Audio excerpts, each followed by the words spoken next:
실은 감사주일에만 감사하는 게 아니라 매 주일이 그리고 매 시간이 감사하는 시간이어야 하는데 실상 우리의 생활은 그렇지가 못합니다. 감사하는 것보다는 불평하는 것, 감사하는 것보다는 원망하는 시간이 훨씬 더 많음을 개인적으로 고백하지 않을 수가 없습니다. 그렇기 때문에 이러한 감사절기를 통해서, 감사주의를 통해서 잃어버린 감사 혹은 희미해진 감사를 조금이라도 다시금 회복할 수 있는 저와 여러분들이 되었으면 좋겠습니다. 오늘은 여러분들과 함께 성경이 말씀하는, 하나님이 말씀하는 감사 생활에 대해서 세 가지로, 크게 세 가지로 함께 좀 말씀 나누도록 하겠습니다. 첫 번째로 감사는 하나님의 명령입니다. 한번 여러분 따라서 좀 해보시겠어요? 감사는 하나님의 명령입니다. 감사는 하나님의 명령입니다. 예, 감사는 하나님의 명령 맞습니다. 여러분 성경에 보면은 감사에 대한 내용들이 나오는데 굉장히 많은 말씀들이 나오게 됩니다. 근데 거의 모든 말씀들이요. 제가 일일이 다 확인하지는 않았지만은 거의 모든 말씀의 문장들이 명령문으로 되어 있습니다.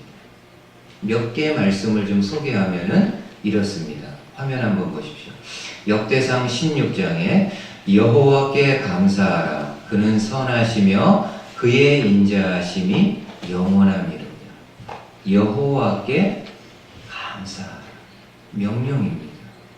그리고 시편 136편 모든 육체에게 먹을 것을 주신 이에게 감사하라. 그 인자하심이 영원함이로다. 모든 육체에게 먹을 것을 주신 하나님에게 감사하라. 명령으로 되어 있습니다. 신약도 마찬가지입니다. 골로새서 3장에 또 무엇을 하든지 말에나 일에나 다 주 예수의 이름으로 하고 그를 힘입어 예수를 힘입어 하나님 아버지께 감사하라고 말씀합니다. 명령으로 되어 있습니다. 저와 여러분들이 왜 감사해야 하나요? 하나님이 명령하셨기 때문에. 뭐 감사에 대해서 따로 공부하고 감사에 대해서 이론적으로 이렇게 공부하지 않는다 할지라도 저와 여러분들이 감사해야 되는 이유는 하나님이 명령하셨기 때문입니다. 여러분 다른 부분도요 마찬가지입니다. 왜 우리가 이렇게 나와서 예배합니까? 뭐 예배하게 대한 따로 공부하지 않더라도 가장 중요한 거는 하나님이 명령하셨기 때문입니다. 왜 여러분이 기도해야 됩니까? 하나님이 명령하셨기 때문입니다. 왜 여러분들이 하나님의 말씀을 보고 읽어야 됩니까? 하나님이 명령하셨기 때문입니다. 여러분 명령한다는 것은 그만큼 그 내용이 중요하다라는 것을 이야기합니다. 중요하지 않은 것은요 명령하지 않고 선택하게 합니다. 해도 되고 안 해도 되는 걸로 이야기합니다. 그러나 중요한 것은 너무나도 그 내용이 중요하기에 명령으로 이야기해서 그 사람으로 하여금 반드시 행하게끔 강조합니다. 한번 이렇게 쉽게 생각을 해보십시오. 우리가 이렇게 호흡하는 거요.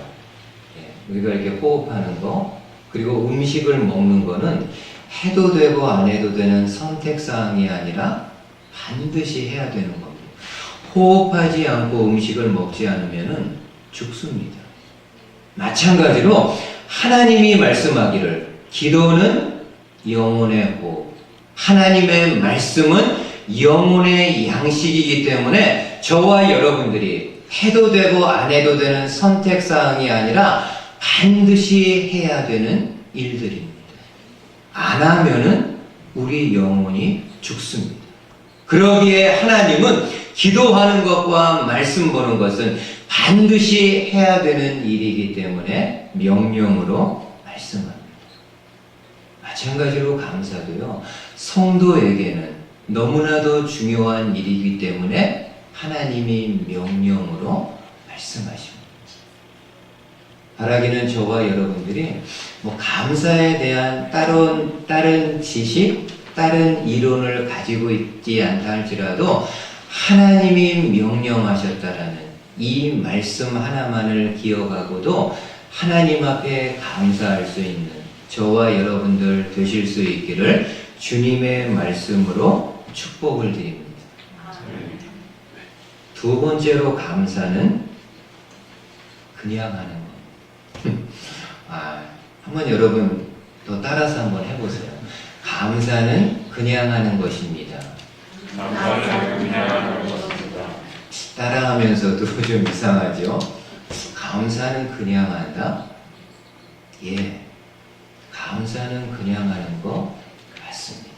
성경적입니다. 여러분, 보통 우리가 감사할 때 어떻게 합니까? 감사할 만한 이유나 근거가 있을 때 감사합니다. 하나님이 내 병 고쳐주셨기 때문에 감사. 하나님이 내 소원 이루어주셨기 때문에 감사. 하나님이 나를 성공케 하셨기에 감사. 이렇게 어떤 이유나 근거가 있을 때 감사합니다. 근데 문제는 어떤 건가요? 매번 어떤 일에 대해서 어떤 이유가 생기지 않는다라는 겁니다. 아니, 오히려 많은 경우에 있어서 이해가 되지 않는 것, 납득이 되지 않는 일들이 훨씬 더 많은 것을 보게 됩니다. 가까운 예로 몇 주 전이었죠. 시카고, 텍사스에 있는, 미국 텍사스에 있는 어느 교회에서 성도들이 예배를 드리다가 총기 사고가 나서 26명이 생명을 잃었습니다. 아이들 포함해가지고. 여러분, 이거를 어떻게 설명할 수 있겠습니까? 어떻게 우리가 이해할 수 있겠습니까?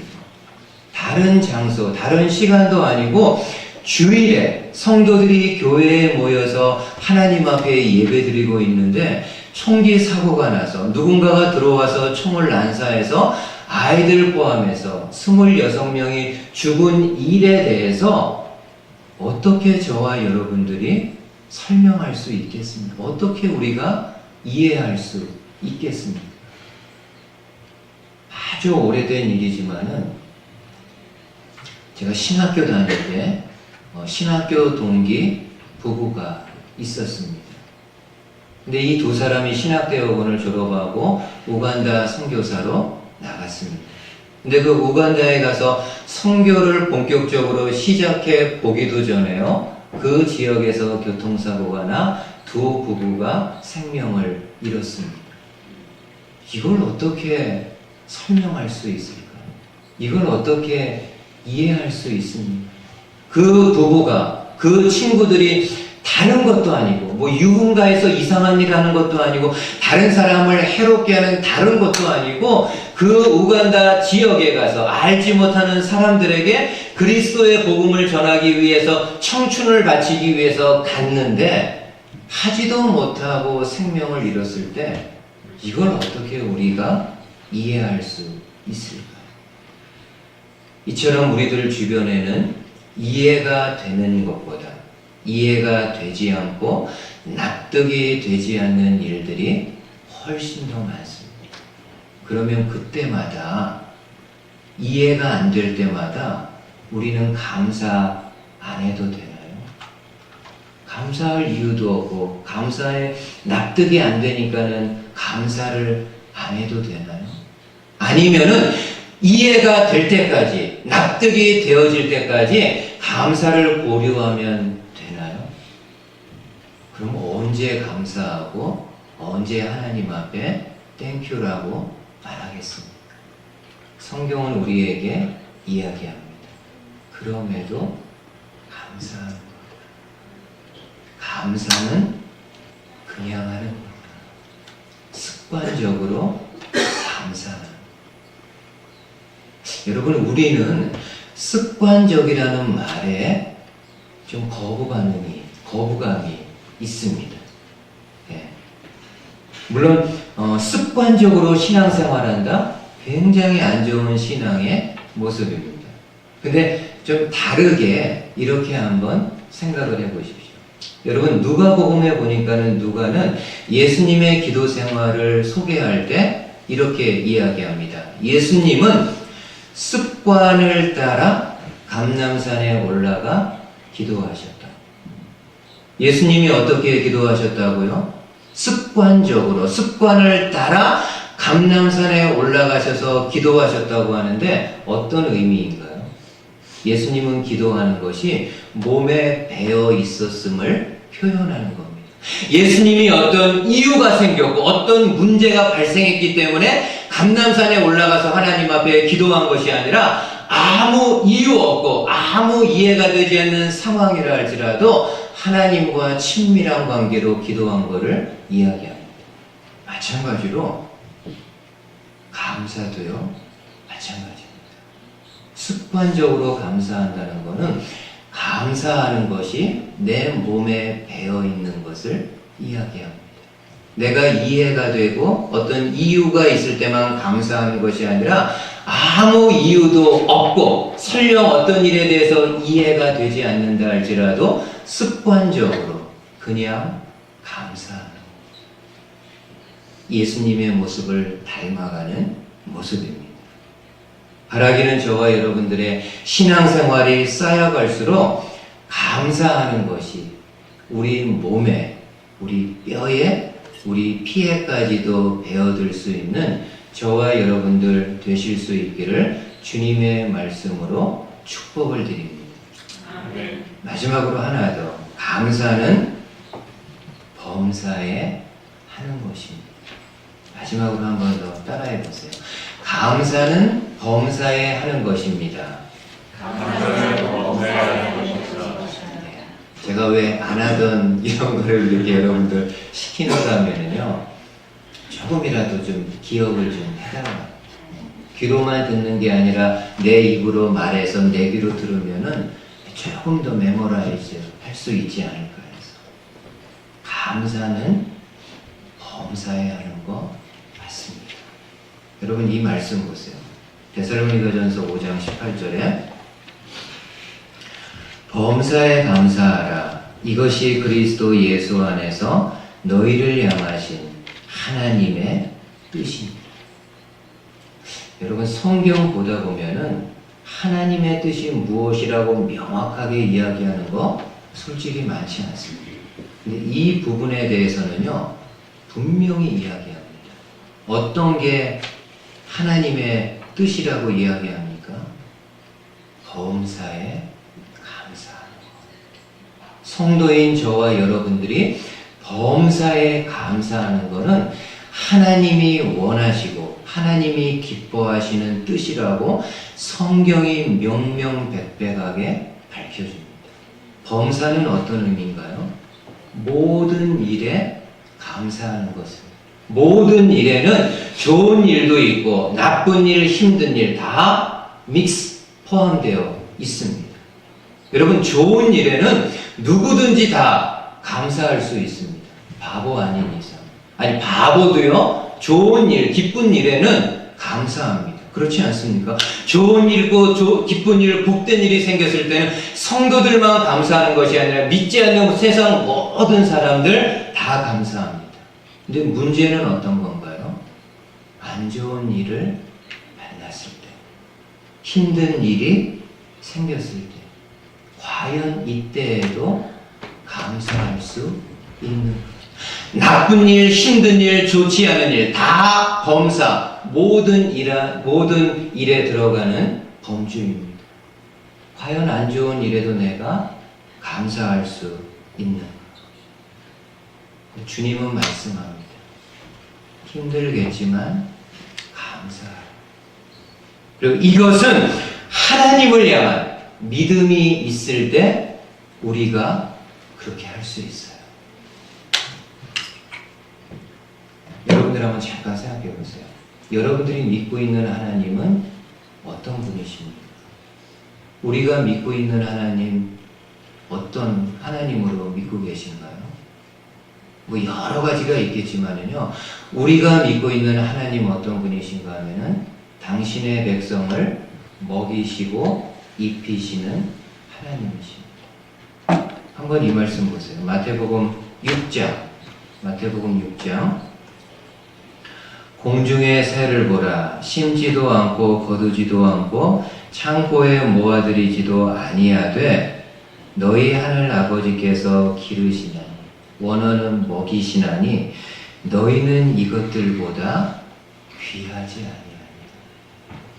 하나님이 미물인, 글쎄요, 뭐 새들에게 미물이라고 하면 좀 기분 나빠할지 모르겠다. 하나님께서는 자연계에 있는 다른 동물들도 다 일일이 먹이는데 하물며 당신의 형상으로 창조한 너희들을 굶기겠느냐. 먹이신다. 우리가 믿고 있는 하나님은요, 우리의 일용할 양식이 끊어지지 아니하도록 채워주시고 먹여주시는 하나님이십니다.